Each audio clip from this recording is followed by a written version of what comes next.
nós vamos falar sobre dietoterapia nas nefropatias. Antes de entrar diretamente na dietoterapia, eu quero falar para vocês as funções do rim, que é filtrar o sangue. Como a gente vai fazer, o sangue vai ser filtrado, uma parte dele é excretada e a outra é retida, né? Então a excreção é em forma de urina. Por isso ele mantém o equilíbrio dos eletrólitos no sangue, né? Porque ele vai ou excretar, ou a gente vai perder mais, ou ele vai reabsorver esses eletrólitos. E além do mais, gente, isso não é nenhuma novidade para vocês, ele excreta produtos finais do metabolismo da proteína, principalmente, que são os resíduos nitrogenados, a ureia, ácido úrico, creatinina e amônia. Então vejam só,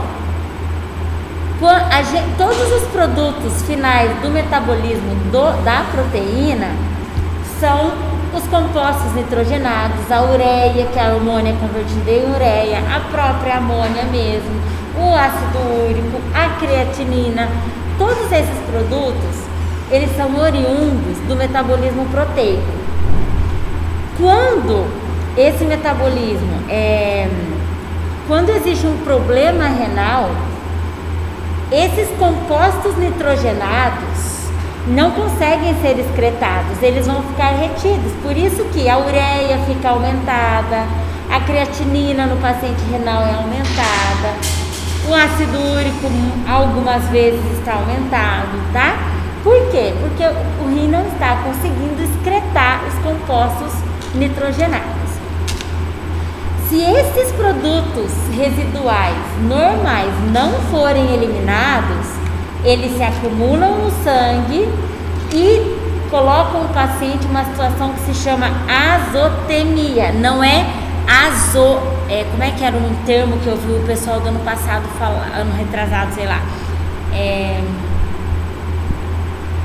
Eu não lembro, azetonia, alguma coisa assim, mas não era um termo correto, tá? Eu até corrigi, é a azotemia e a uremia, tá?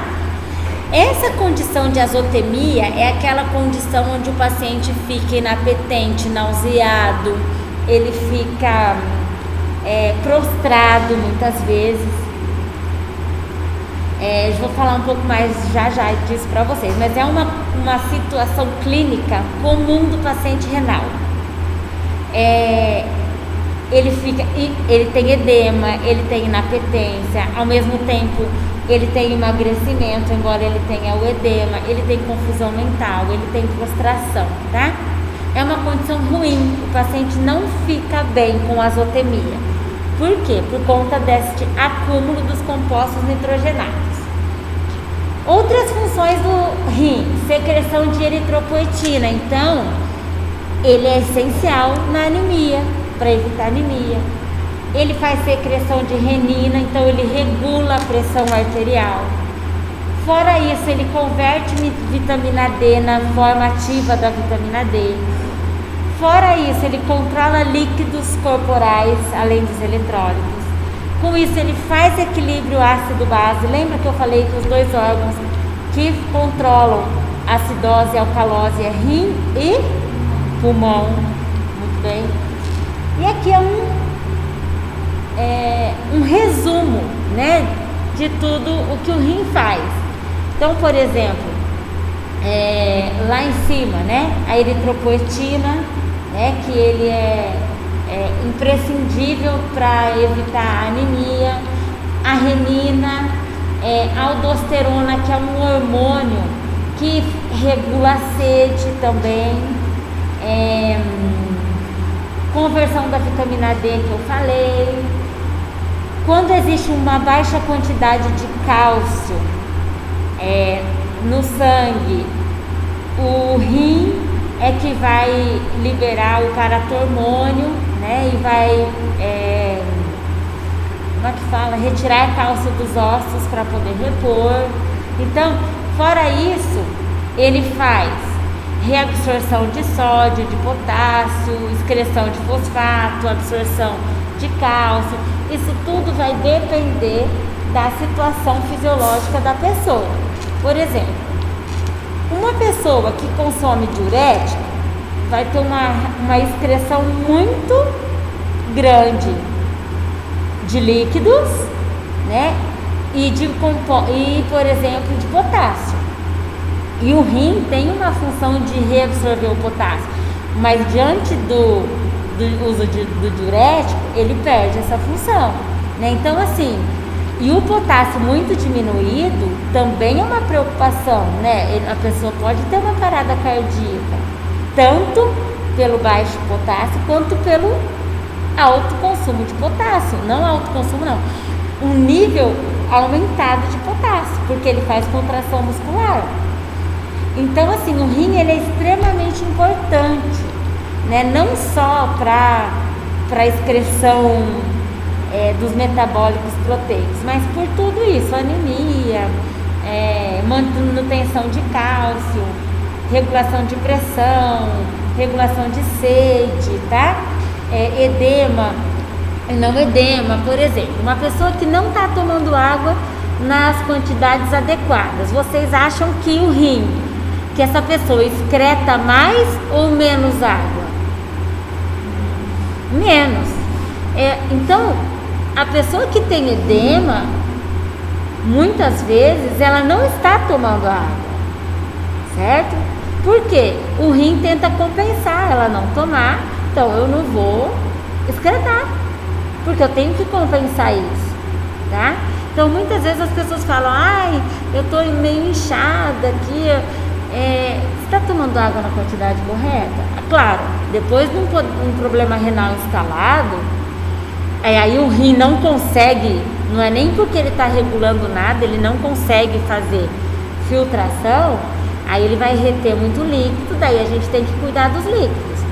Mas uma pessoa teoricamente saudável e que vive com, né, marcas de anel, né, vive com as pernas inchadas, trabalha muito, tem que cuidar do consumo de água, porque o rim não vai deixar essa excreção acontecer. Então, as funções do rim incluem filtração, reabsorção, secreção e excreção. Ele mantém, então, o equilíbrio do volume, ele mantém concentração e composição dos líquidos orgânicos. E aqui algumas doenças que a gente vai falar. A litíase renal, que é o cálculo renal, a glomerulonefrite, a insuficiência renal aguda e a crônica, que na verdade não é mais insuficiência renal aguda, é doença renal aguda, é DRA e DRC, tá? É doença, não é insuficiência, tá? Então a litíase renal é quando a concentração dos componentes da urina atingem um nível que começa a cristalizar, é igual a bile na vesícula.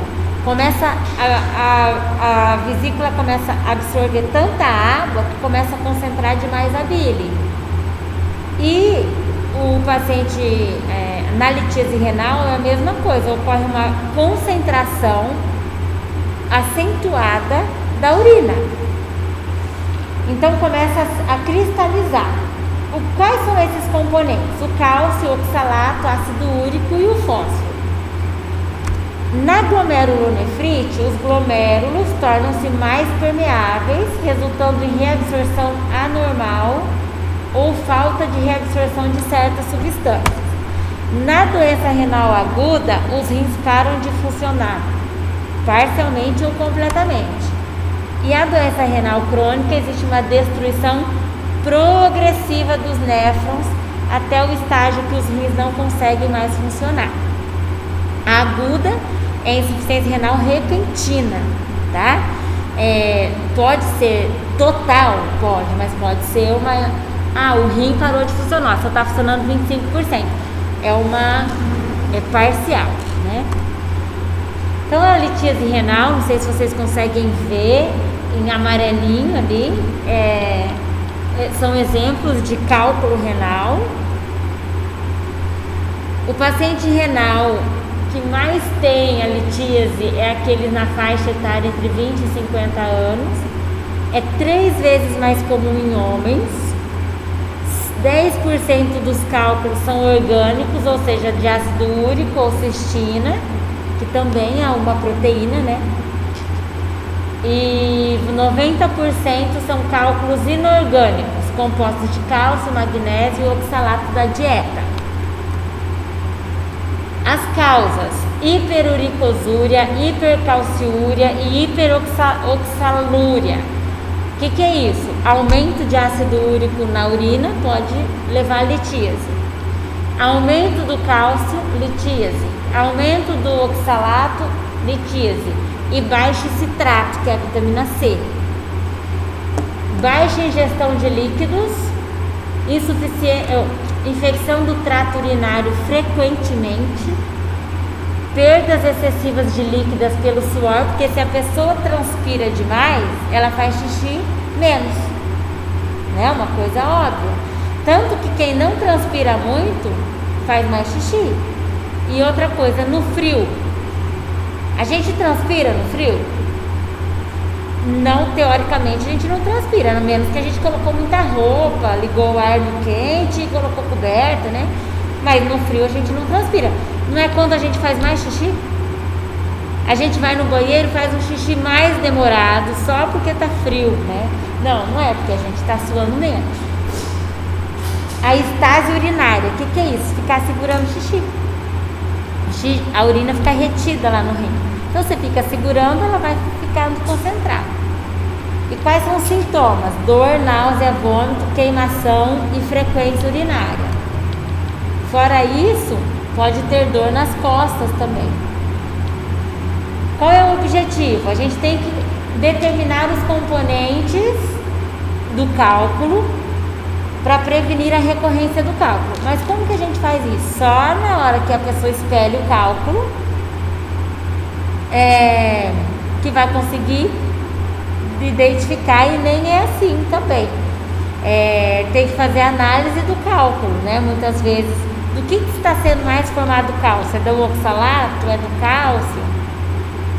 Então, assim, como a gente acaba as pessoas não sabendo o componente que está formando mais o cálculo, a conduta acaba sendo muito geral, tá? Então, modificar a dieta de acordo com o componente predominante seria o melhor. Mas se você pergunta, quem aqui tem cálculo renal? Ninguém? Nem conhece ninguém que tem? Pergunta para essa pessoa do que é seus cálculos. Aí você conta para mim o que ela vai te falar. Não.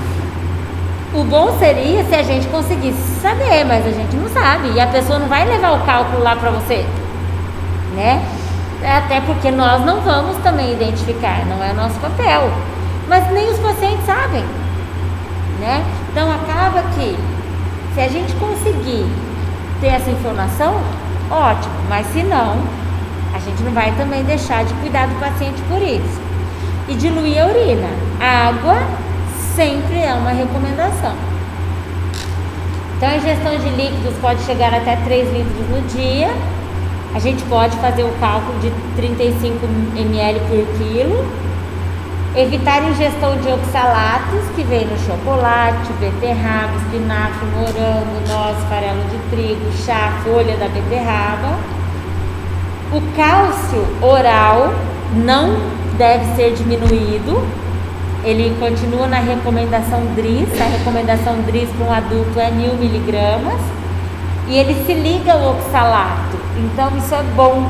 Então por isso eu recomendo, embora alguns cálculos sejam de cálcio, eu não posso retirar o cálcio, porque ele ajuda a excretar o oxalato. Então, às vezes, e é muito comum o cálculo ser de oxalato. Então, às vezes, as pessoas, eu acho que vocês já devem ter ouvido falar, não pode tomar muito cálcio. E vitamina C, então? Eu não sei, vocês já devem ter ouvido falar. Não, tomate, abacaxi, morango, não pode consumir, não, porque ele é ácido. daí da infecção de urina. Vocês já viram isso? A formação de cristais de oxalato de cálcio está mais relacionado às alterações na excreção de oxalato urinário do que na concentração do próprio cálcio. Então, muitas vezes é um problema excretor e não ter cálcio lá, é o consumo de cálcio propriamente dito. A baixa ingestão de cálcio, inclusive, aumenta o risco de cálculos por conta do oxalato. Evitar o excesso de vitamina C, como as pessoas antigas falam, mas tem tanta controvérsia, e a vitamina C baixa também é uma predisposição para o cálculo. Por isso, não existe recomendação de diminuir, pode tornar ela normal. Você não precisa, claro, se a pessoa assim, eu tomo um Vita-C todo dia, porque tem essas pessoas, vocês concordam que tem? Não precisa disso. Gente, por mais que a gente consuma 5 frutas no dia, a gente não chega na recomendação, não é uma recomendação alta, porque a vitamina C é muito volátil, ela se perde muito fácil. Restrição de sódio, que reduz o risco de formação de cálculos, então o sódio sim deve ser evitado. A hiperuricosúria leva à formação de cálculos, de oxalato de cálcio. Então, a hiperuricosúria é o excesso de ácido úrico, também é decorrente do metabolismo de proteína. Portanto, a proteína em excesso pode levar à formação de cálculo por conta do ácido úrico aumentado. As purinas são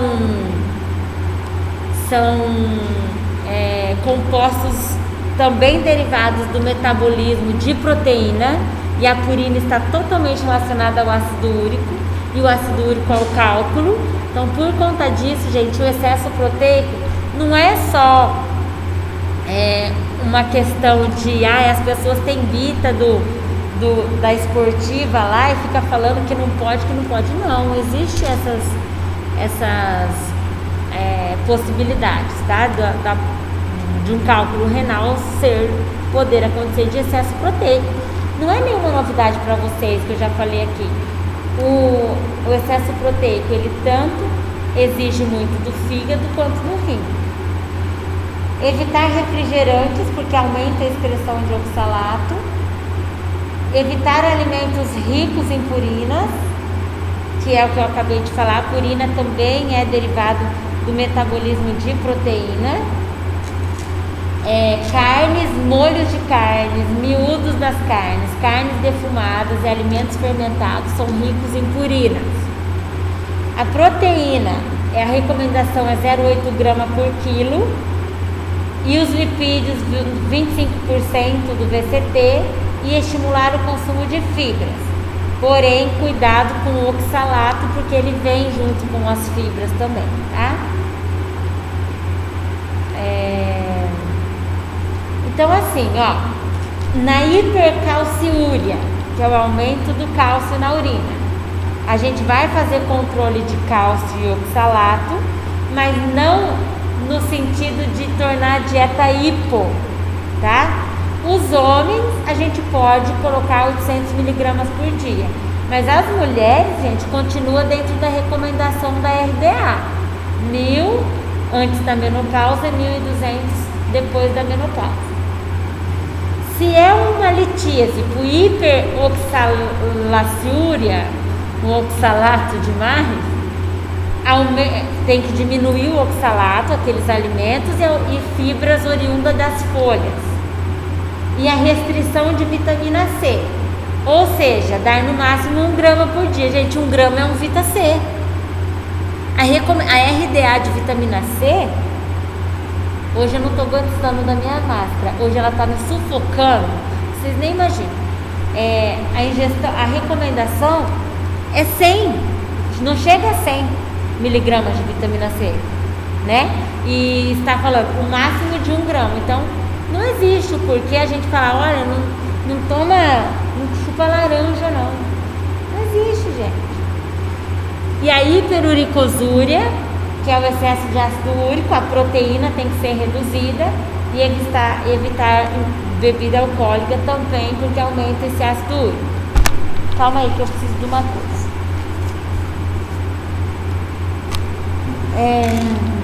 Até aqui tudo bem? Vamos falar então da glomerulonefrite. O glomérulo é a unidade primariamente responsável pela filtração renal. Se existe uma infecção no glomérulo, a filtração deixa de acontecer normalmente. Causas: pode ser uma doença autoimune. O diabético é muito comum ter uma glomerulonefrite.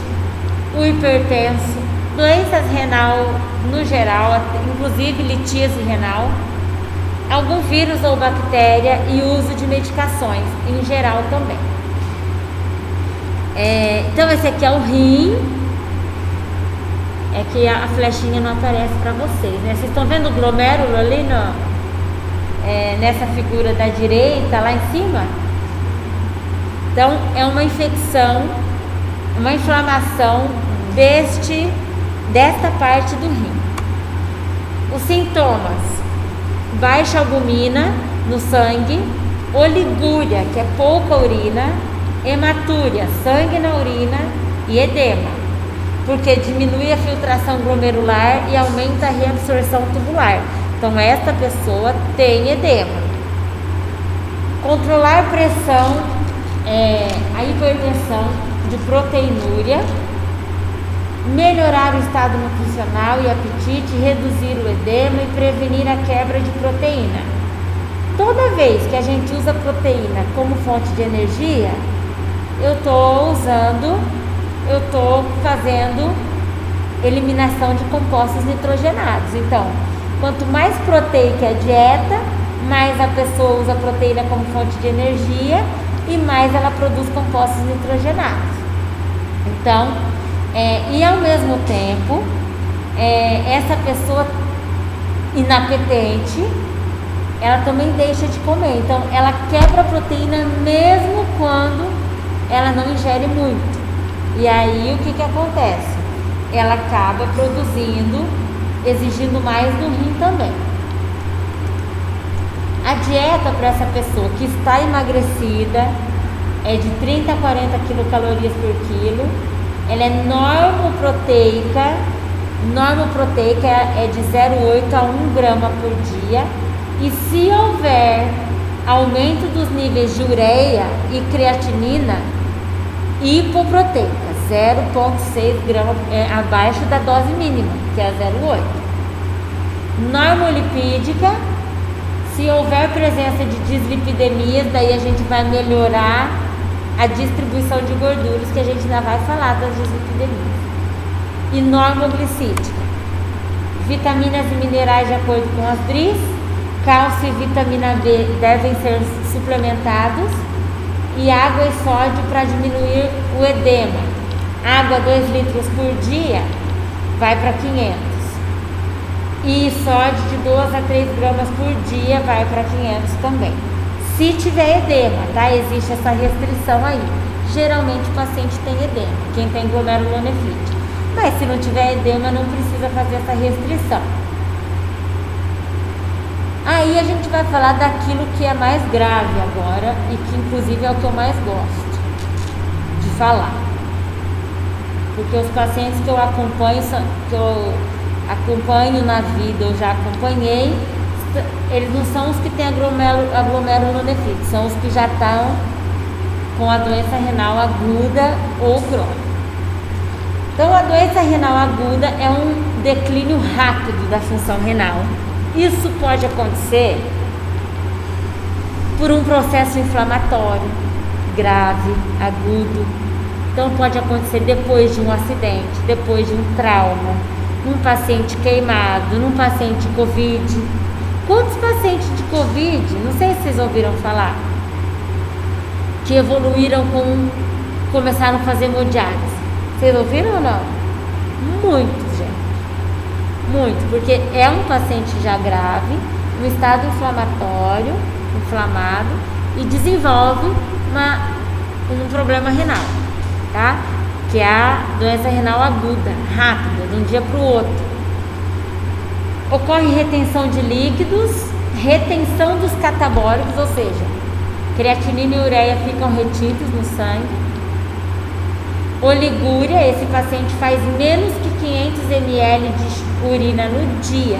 A gente precisa fazer, no mínimo, para o fisiológico, é fazer 600 ml de urina. Esse é o normal. Mas o paciente com oligúria, se a gente faz 600 ml, a gente consegue excretar os compostos nitrogenados. Mas o paciente que excreta menos que 500 ml, ele não consegue excretar. Então existe acúmulo de ureia e creatinina. E ela pode ocorrer em intervalo de poucas horas. É assim, o paciente ontem não tinha nada e hoje ele começa com edema abrupto e aí com pouca urina, aí faz aquele controle de urina e vê que em 24 horas veio 200 ml de urina, né?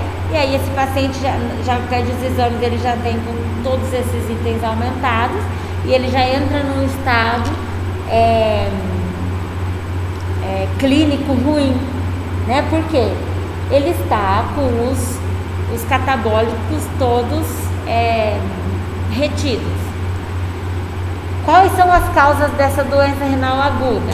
Pode ser um problema glomerular, uma glomerulonefrite, que esse é o problema da glomerulonefrite, levar a uma insuficiência renal aguda. O diabetes, gente, 43% dos diabéticos podem ter a doença renal aguda, hipertensos 23%, a glomerulonefrite e outras causas como lesões graves, que é o trauma que eu falei para vocês. Um paciente queimado é muito comum, o grande queimado, muitas vezes. O queimado é um dos pacientes mais graves assim, que tem, né? E ele tende a desenvolver essa doença renal, ainda mais que ele perde muito líquido pela queimadura. Os antibióticos, cirurgia ou anestesia, choque e infecção generalizada. Por essas outras causas, é muitas vezes irreversível a insuficiência renal aguda. Quais os sintomas? Anorexia, náusea, sonolência, fadiga, dor de cabeça, dispneia, fraqueza ou astenia, vocês vão ver esse termo bastante, astenia, e visão deficiente. Qual que é o nosso objetivo? Manter os eletrólitos normais, retardar a progressão da insuficiência renal, gente. É fazer de tudo para que a insuficiência renal não evolua. E prevenir a uremia, que é os sintomas que a gente encontra nesse paciente, que é aquele paciente que tem azotemia. Mal-estar, fraqueza, náusea, vômito, cãibra, gosto metálico na boca, deficiência neurológica, tudo isso é produzido por um nível inadequado de resíduos nitrogenados. Quando falar em azotemia, o paciente estava com azotemia, ele está com esses sintomas, estão urêmicos. Prevenir hiperlipidemia e desnutrição, preservar tecido muscular e prevenir a morte desse paciente. É uma doença muito grave, ela leva à morte mesmo. Restrição líquida na fase oligúrica, então, por exemplo, se ele está fazendo pouco xixi, e é por uma doença renal aguda, é porque o rim não está funcionando, não adianta dar mais água para ele fazer mais xixi, porque ele não vai fazer. Isso só vai sobrecarregar o rim. Restrição de sódio e potássio, restrição de proteínas e ao mesmo tempo fazer com que esse paciente consuma carboidrato e lipídio, porque senão ele vai não consumir proteína, mas vai produzir produtos nitrogenados. Então a ingestão calórica dele tem que ser adequada. Na crise aguda, nas primeiras 24 horas ele fica em jejum, mantendo só a hidratação venosa. E depois que o médico libera a dieta, aí a gente entra com a dieta, começa a dar calorias.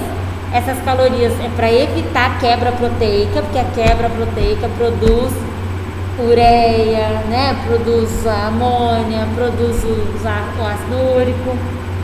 Evitar a produção de gás carbônico, porque o rim já não está conseguindo compensar, ele é um órgão regulador da acidose. E aí, se esse paciente produz muito CO2, por exemplo, isso vai sobrecarregar e pode levar a insuficiência respiratória também. Resumindo, é um paciente super grave mesmo.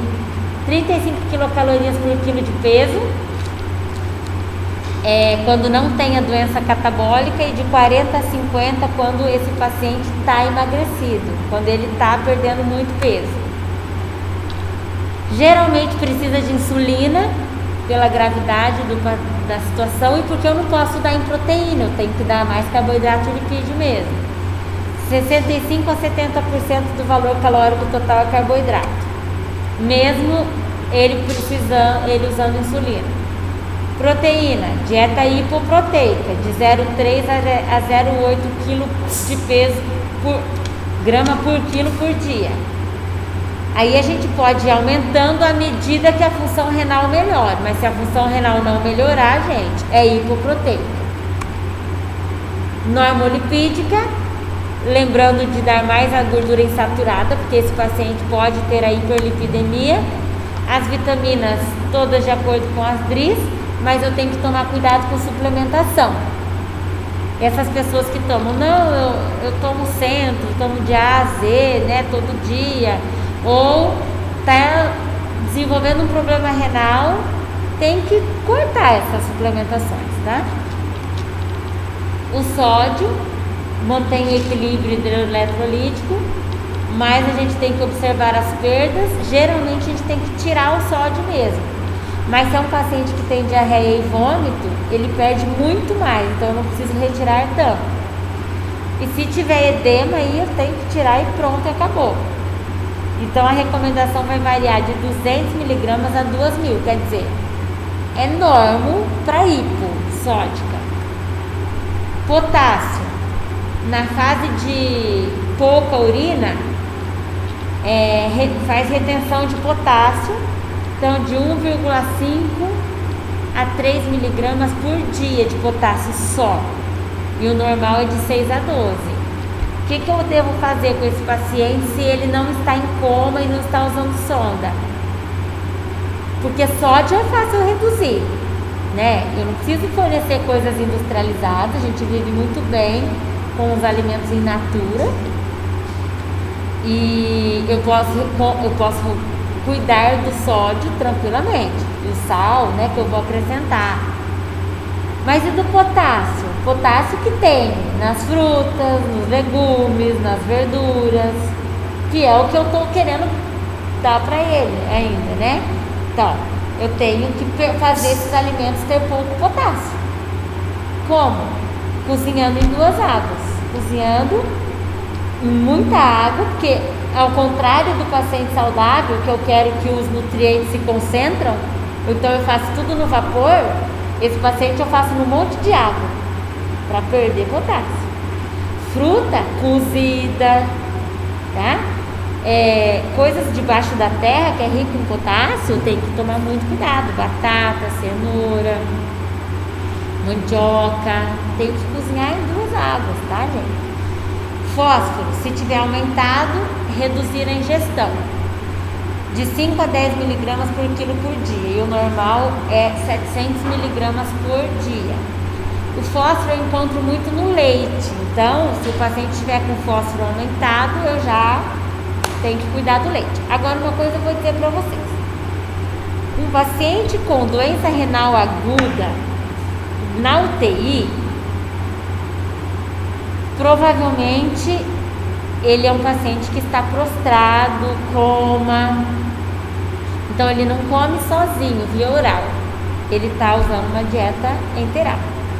Mas se ele é um paciente da enfermaria, diabético, que desenvolveu uma insuficiência renal aguda, ele pode estar comunicando, ele pode não estar com muito apetite, ele pode estar fraco, mas ele consegue comer. Então, se ele está em via oral, eu tenho que servir os alimentos normais, só que Cuidar do potássio, cuidar do fósforo, cuidar do sódio, cuidar da água.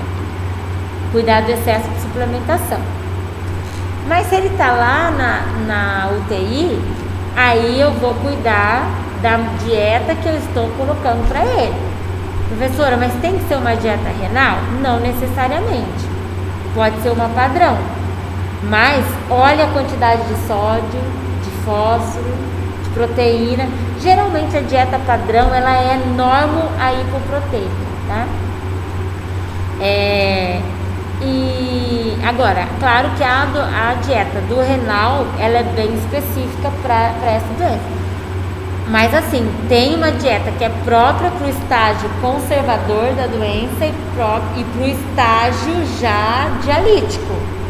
Não dá pra gente só... essa aqui é para renal, então eu vou dar para ele. Não dá para ser assim. Porque tem um paciente renal que eu tenho que cuidar do potássio e tem um paciente renal que eu não preciso cuidar do potássio. Então é muito individualizado. E esse paciente renal, ele faz exames de assim, dia não.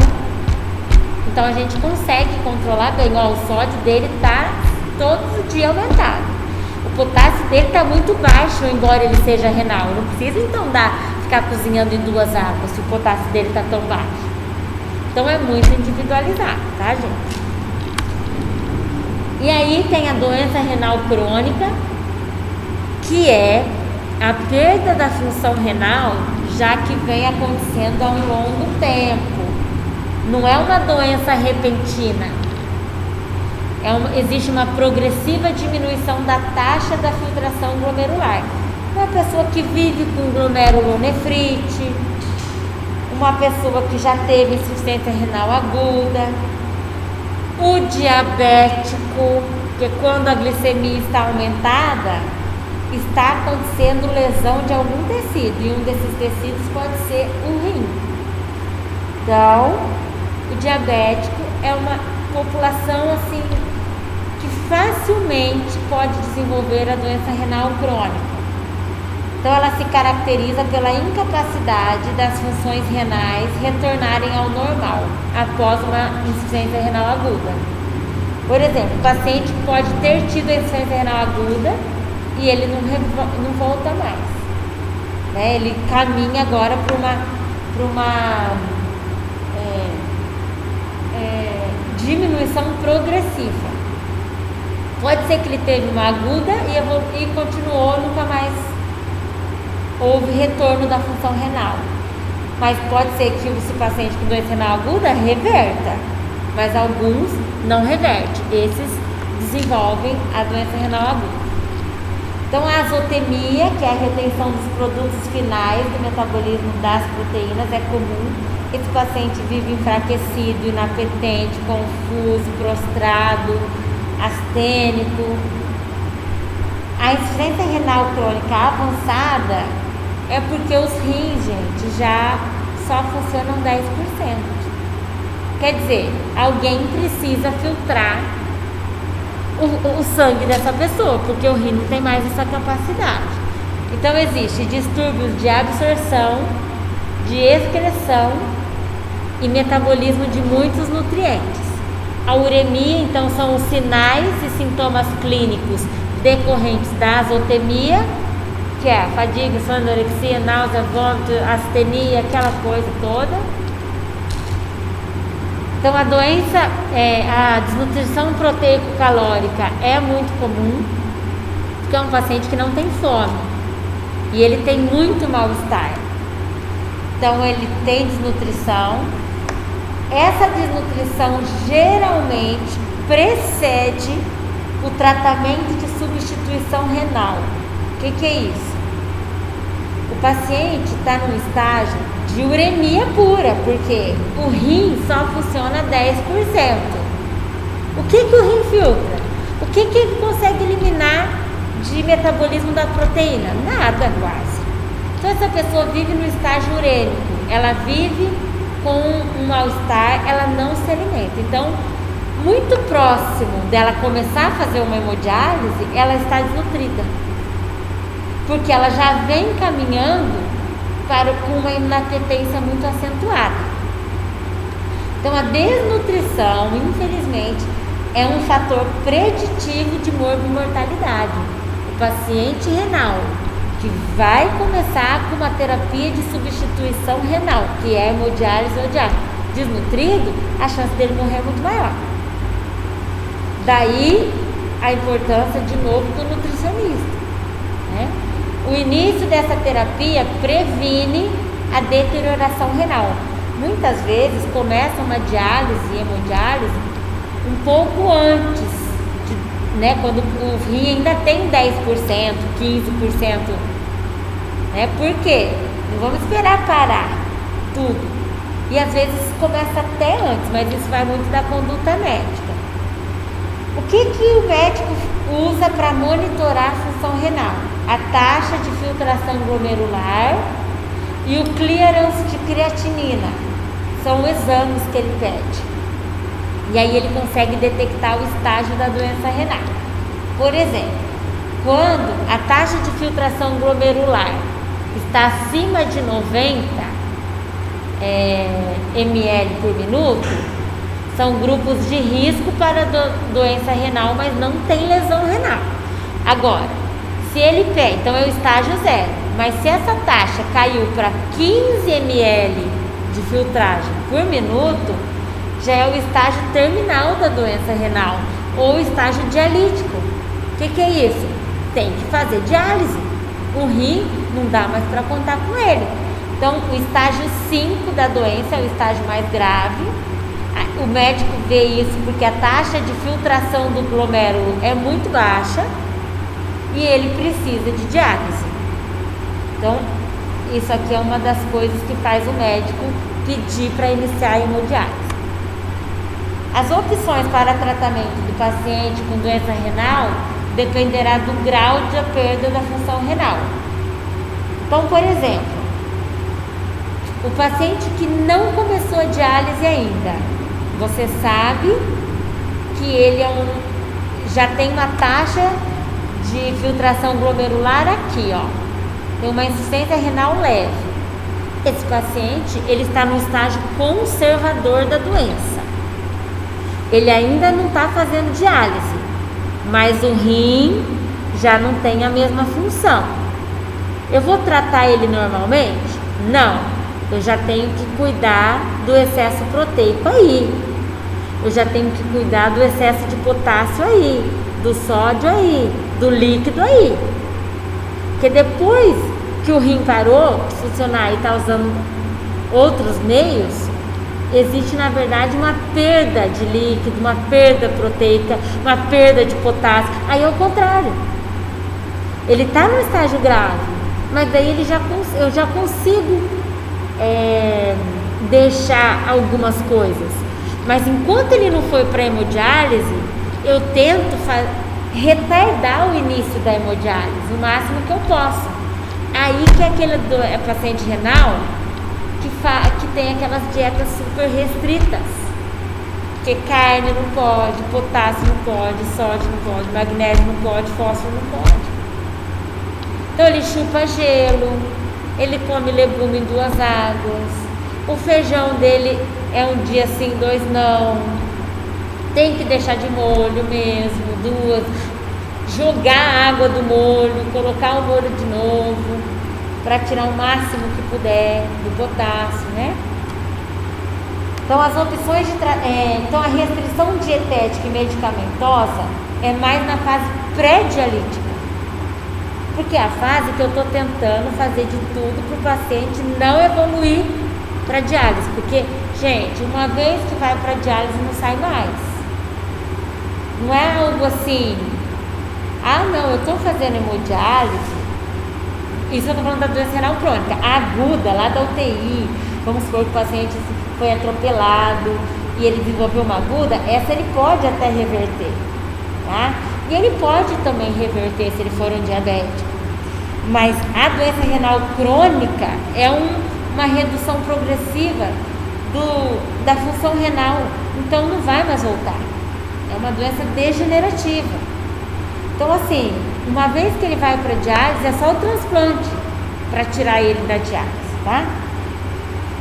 Então, essa restrição dietética é no estado conservador da doença, é antes da terapia. Aí tem a terapia dialítica, que é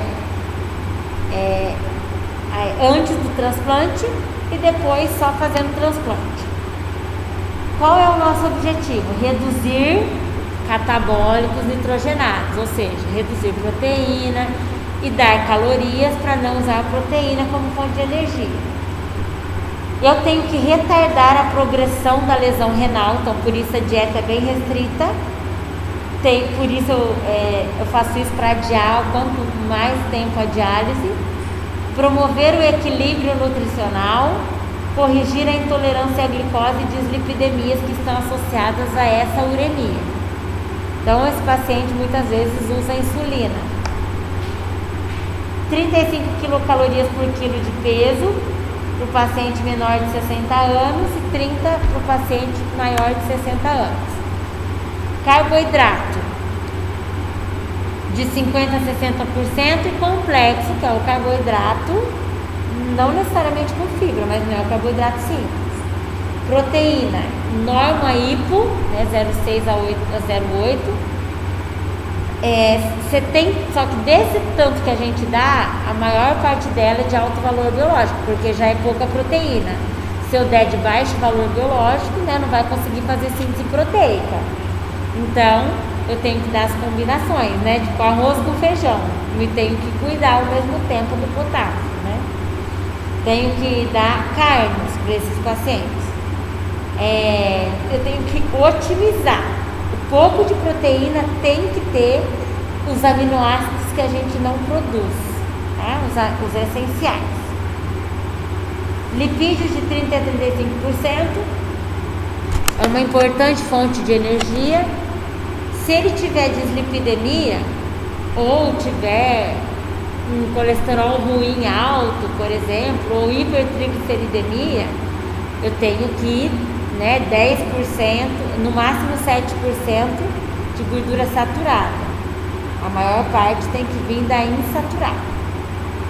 Então, ácidos graxos saturados menor que 10%, a gente pode chegar a 7% só. Monoinsaturada 10 a 15%, poli 10%. As fibras, esses pacientes são obstipados, gente. Paciente renal tem obstipação. 20 a 25 gramas por dia de fibra e atenção ao conteúdo de potássio desses alimentos. Água. Se ele não tiver restrição, beleza. Agora, se ele tiver oligúria ou anúria, que a anúria não faz xixi, só 500 ml de água no dia inteiro. 2 copos. Na disfunção renal, o rim apresenta dificuldade em excretar água, em excretar potássio, cálcio, magnésio e fósforo. Então existe a tendência de reter potássio, magnésio e fósforo e diminuir a absorção intestinal de cálcio e desenvolver deficiências de vitaminas do complexo B e vitamina D.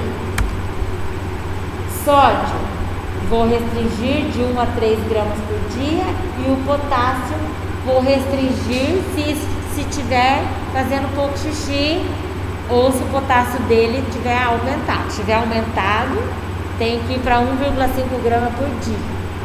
O normal é 6, olha pra você ver como que a gente diminui. Ferro e zinco devem ser suplementados. O zinco ajuda na inapetência e o ferro porque a eritropoetina vai estar deixando a desejar. O ferro de 5 a 10 miligramas por quilo. A RDA, 10 miligramas por dia para homem, 15 miligramas para mulheres que não menstruam e 18 para mulheres que menstruam. E o zinco, 15 miligramas por dia de suplementação. Fósforo, a capacidade de eliminar fósforo está diminuída. Preciso reduzir a concentração de cálcio e estimular o paratormônio. Lembrem para mim qual é o sintoma que o excesso de fósforo causa. É muito comum. Não sei se vocês já ouviram falar, né? Não sei se tem alguém na família de vocês. Coceira. O paciente renal fala, nossa, eu tô me coçando todo. Não precisa nem de exame. Fósforo tem que ser evitado nesse paciente, tá? Cálcio. Ocorre desmineralização óssea. Então, os pacientes renais, vocês vão ver que eles têm os dedos tortos, né? Eles têm os dedos dos pés tortos também. Então, são a osteodistrofia. Suplementar, principalmente porque existe restrição proteica, a gente acaba não dando muito leite, ainda mais pelo fósforo. Então, suplementar cálcio de 1 a 1,5 gramas por dia. A vitamina C, ela costuma estar deficiente porque a gente diminui fruta e verdura e legume, a gente põe para cozinhar em um monte de água, né? Para perder potássio, mas não perde só potássio, né? Perde vitamina C também. Então precisa de suplementação 100 miligramas por dia. E aí começa o estágio terminal da doença, que é o estágio que o paciente vai fazer a diálise ou a hemodiálise. Vocês sabem a diferença?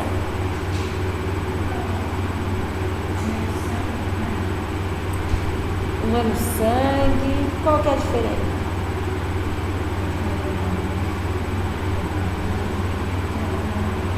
Vocês nunca tiveram contato com ninguém que faz diálise, hemodiálise, gente? Teu pai fez? Hemo? Teu pai é vivo? Teu pai é vivo? Não?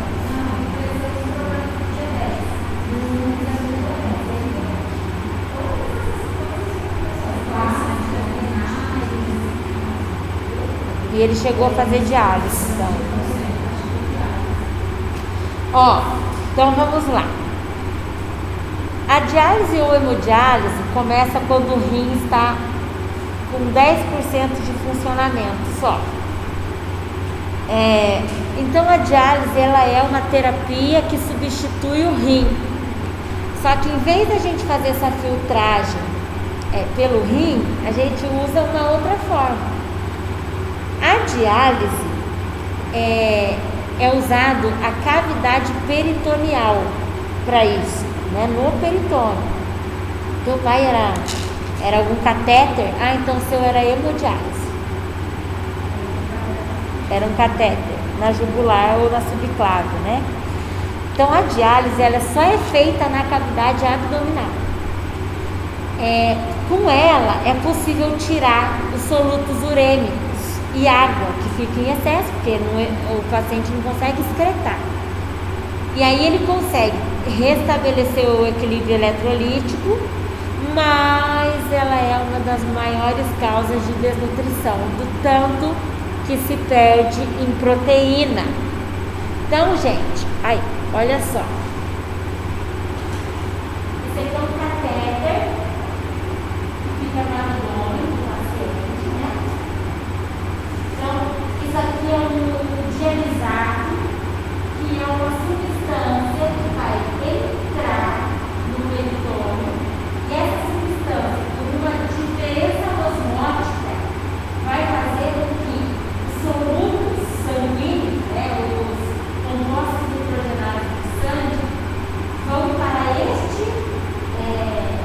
este líquido do dialisato que vai ser inserido no peritônio. E aí, a hora que tira o dialisato, ele sai com esses compostos nitrogenados. Por isso que ele essa é a forma de filtragem por diálise peritoneal, tá?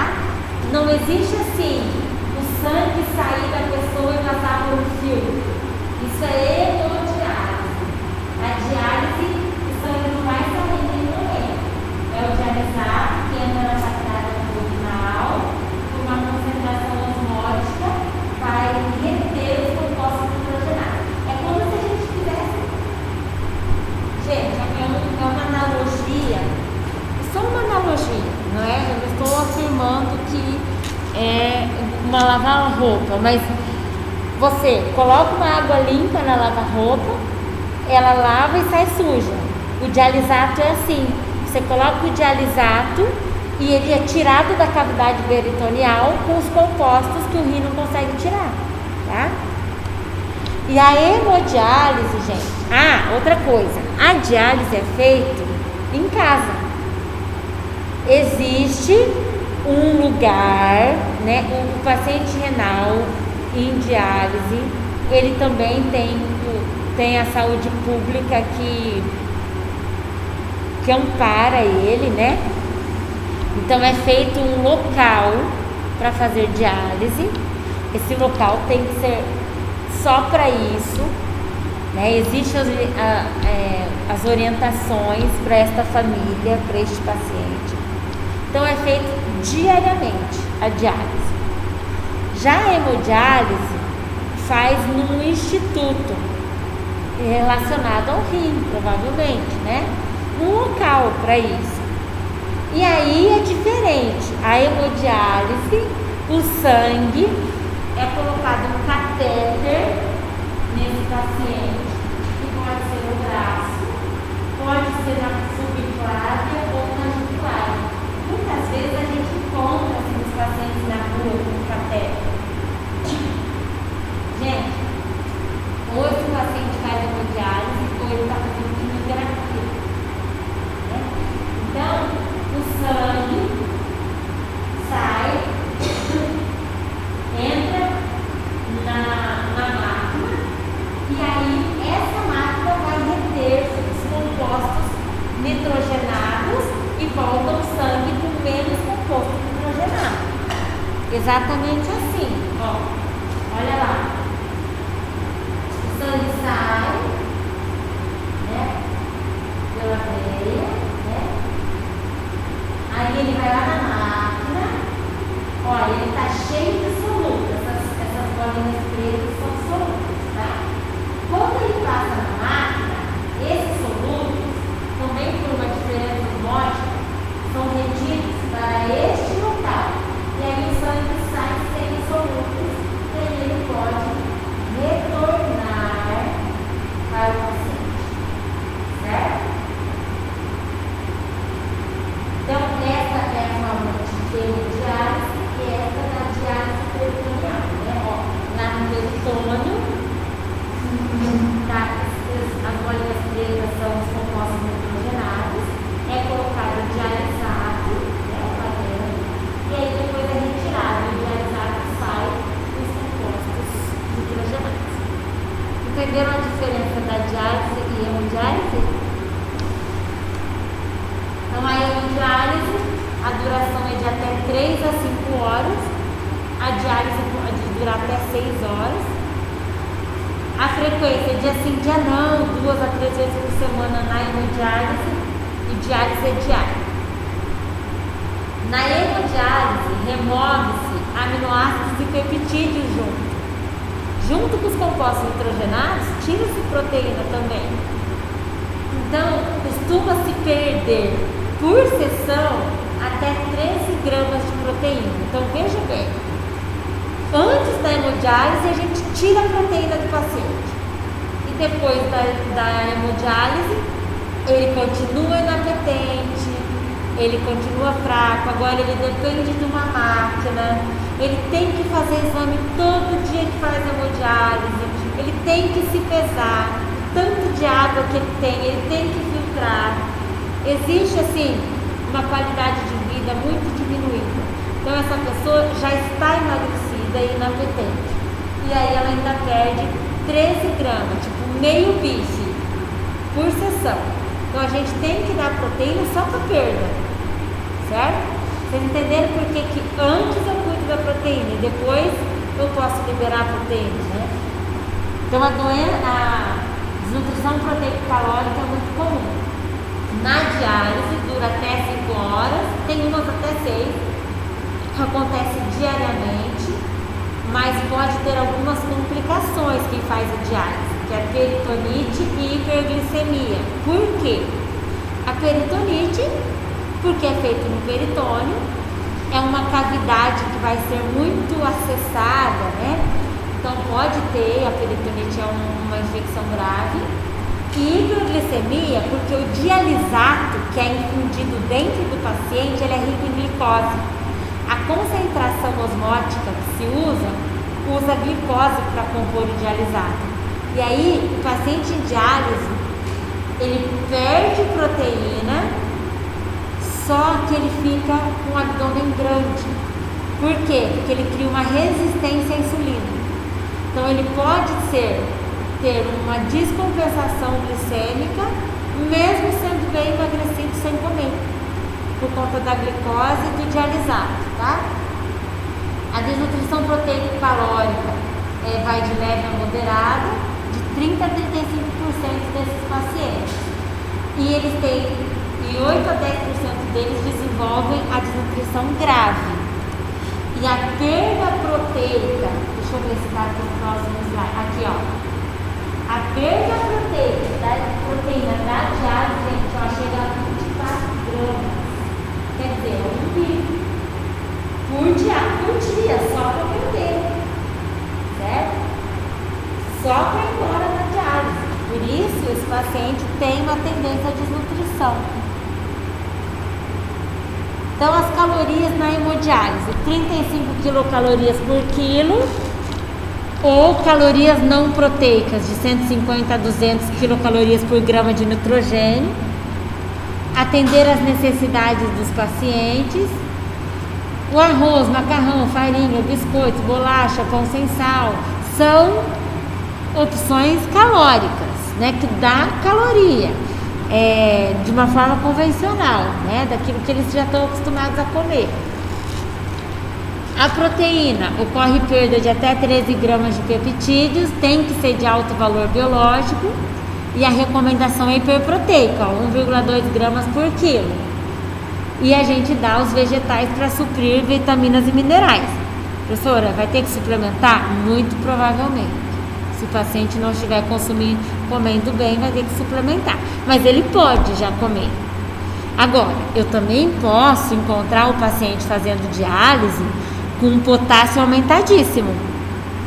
É raro isso acontecer, porque a hemodiálise tira o potássio também, mas eu posso.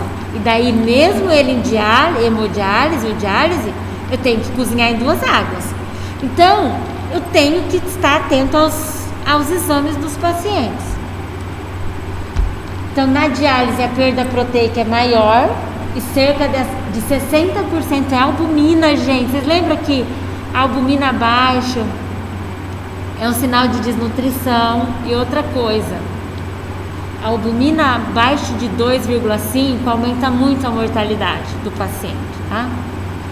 Tem que ser alto valor biológico também, só que a recomendação para diálise é maior, chega até 1,5 grama por quilo. O sódio na hemodiálise, de 1 a 3 gramas, normal, né? Continua comendo pouco sódio. O excesso aumenta a sede e aumenta o edema, aí ele tem mais tempo para fazer hemodiálise. Ele até pode tomar água, mas a hemodiálise pode não dar conta de tirar toda a água. Daí ele sofre mais. Ele tem mais sintomas pós-diálise, pós-hemodiálise, tá? Então, por isso, tem que cuidar do sódio, porque senão ele tem sede, ele toma muita água e ele sofre mais durante a hemodiálise. Cuidar com os alimentos industrializados e usar temperos frescos, naturais, né? Não industrializados. O potássio, o excesso pode causar problemas no coração e fraqueza muscular. Tem que olhar os exames. Frutas e verduras têm grande quantidade, porém, se o potássio estiver baixo, tudo bem, mantivemos na dieta. Se o potássio estiver alto, cozinhar em 2 águas e até evitar. Como que eu posso diminuir o potássio dos alimentos? Deixar de molho, batata doce, beterraba, mandioca, cenoura, abóbora, abobrinha. Utilizar tanto para frutas quanto para verduras. Deixar de molho pelo menos 2 horas e depois cozinhar em 2 águas. Então, a gente pica em menores pedaços, porque quanto mais eu pico, mais eu perco. Coloco um monte de água. No meio da cocção, jogo aquela água fora e ponho outra. Quer dizer, fica quase sem nutrientes, né? infelizmente. Por isso daí, assim, se precisar ficar usando muitos alimentos em 2 águas, tem que cuidar daí da vitamina C, tem que cuidar de ferro, tem que ficar de olho nos exames laboratoriais e suplementar aquilo que não é um problema para o rim, nem para hemodiálise. Líquidos. Ele causa edema, causa dificuldade de respirar, aumento da pressão, e a diálise e a hemodiálise fica mais longa e desconfortável para o paciente. 500 ml de líquidos ele pode tomar, mais o que ele fizer de xixi em 24 horas. Como o rim não funciona, ele faz 200 ml de xixi.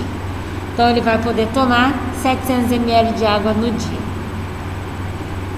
E o líquido que vai determinar também ganho de peso interdialítico entre uma diálise e outra. Tipo, se ele tomar um monte de líquido, ele vai ganhar 3 quilos, vai ficar mais tempo na diálise.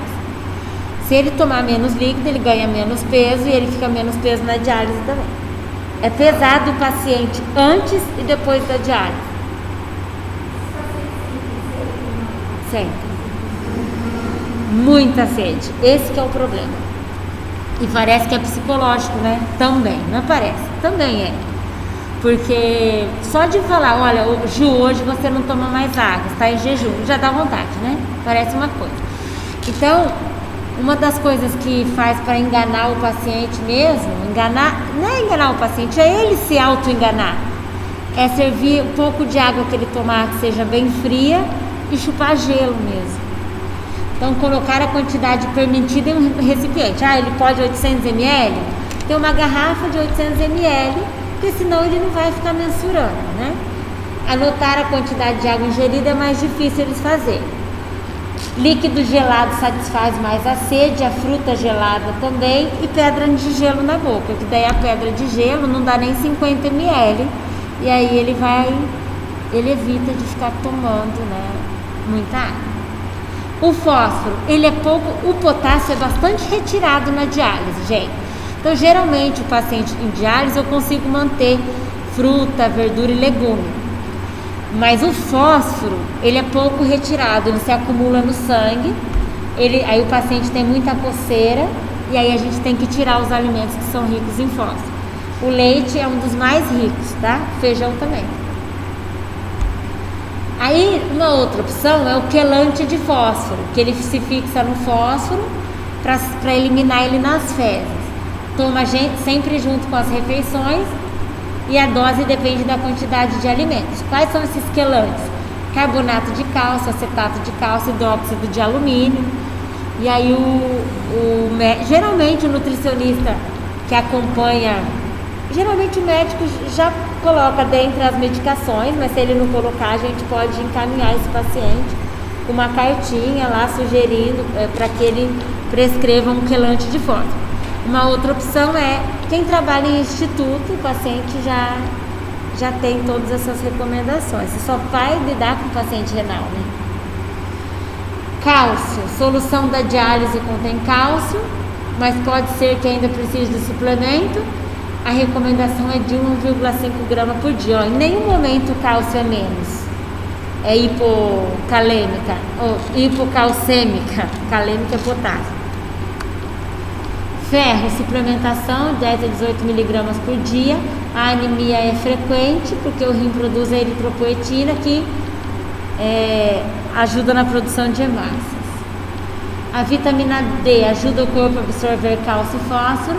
Tem que estar na forma ativa porque o rim não vai fazer a conversão da vitamina D.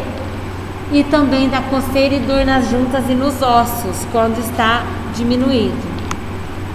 As vitaminas A, D e B12 são carregadas por proteína e elas são removidas pela hemodiálise. A vitamina C, B1 e B6 são filtradas. De qualquer forma, a suplementação dessas vitaminas geralmente acontece.